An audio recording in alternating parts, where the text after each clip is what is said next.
ಎಲ್ಲ ಸಚಿವರುಗಳು ಮುಖಂಡರುಗಳು ನಮ್ಮ ಯತೀಂದ್ರರವರು ಮತ್ತು ಎಲ್ಲರೂ ಕೂಡ ನಿಮ್ಮನ್ನು ಉದ್ದೇಶಿಸಿ ಮಾತನಾಡ್ತಕ್ಕಂಥದ್ದು ಅಂತ ಹೇಳಿದ್ರೆ, ಇನ್ನು 5ನೇ ತಾರೀಕು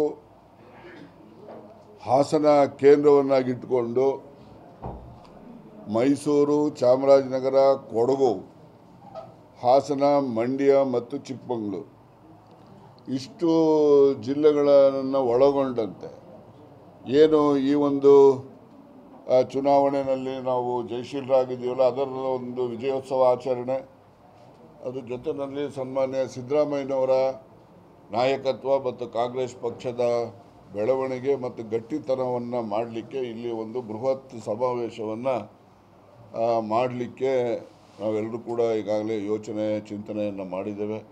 ಇವತ್ತು ನಮ್ಮ ಪಕ್ಷದ ಇಲ್ಲಿನ ಎಲ್ಲ ಸ್ಥಳೀಯ ಸಂಸ್ಥೆಗಳಲ್ಲಿದ್ದಂಥ ಪದಾಧಿಕಾರಿಗಳು ಮತ್ತು ಕಾಂಗ್ರೆಸ್ಸಿನ ಎಲ್ಲ ಫ್ರಂಟಲ್ ಆರ್ಗನೈಸೇಷನ್ಸು ಮತ್ತು ಯಾರೆಲ್ಲ ಇಂದಿನ ಚುನಾವಣೆಗಳಲ್ಲಿ ಸೋತಿದ್ದಾರೆ ಅವ್ರ ಜೊತೆಯಲ್ಲಿ ಯಾರೆಲ್ಲ ಅರ್ಜಿಗಳನ್ನ ಹಾಕಿ ಚುನಾವಣೆಗಳಲ್ಲಿ ನಾವು ಭಾಗವಹಿಸಬೇಕು ಅಂತ ಅಪೇಕ್ಷೆ ವ್ಯಕ್ತಪಡಿಸಿದ್ರು ಅವ್ರನ್ನೂ ಒಳಗೊಂಡಂತೆ ನಾವು ಎಲ್ಲರನ್ನೂ ವಿಶ್ವಾಸಕ್ಕೆ ತೆಗೆದುಕೊಂಡು ಒಂದು ಬೃಹತ್ ಆದಂಥ ಒಂದು ಸಮಾವೇಶವನ್ನು 5ನೇ ತಾರೀಕು ಹಾಸನದಲ್ಲಿ ನಡೆಸಬೇಕು ಅಂತಕ್ಕಂಥದ್ದು.